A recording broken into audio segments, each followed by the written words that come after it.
নাম মোহাম্মদ আব্দুল হামিদ, গ্রাম ৬-৪। আজ ১৯ মাস। প্রথমে আমার এক অঙ্গ পড়ে গেছিল, তারপরে থেরাপি দিতে দিতে আমি আর আমার হাঁটা শিখেছি। এরকম এই অবস্থা বইয়ের কবিরাজ যাইছিলাম তো কোনো কাজ হয়নি। এখনো মেন কাজ হচ্ছে আমার হলো এই থেরাপি দেওয়াতে, ব্যায়াম করাতে।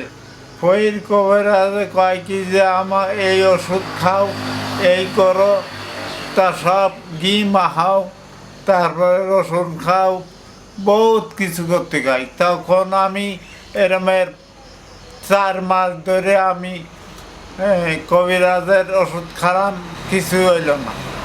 নার কারণে থেরাপি নিয়ে আমি একটু হাঁটতে পারি। আমি এখন মনে করি যে সম্পূর্ণ থেরাপি ছাড়াই এইটা ভালো হবে না, কারণ থেরাপি সবচেয়ে মেন। আর ফইর কবিরাজ আর যাব না, আর ডাক্তারও বিশেষ কাজ হয় না, মেন কাজ হইলো থেরাপি, কাজ হলো মেন থেরাপি।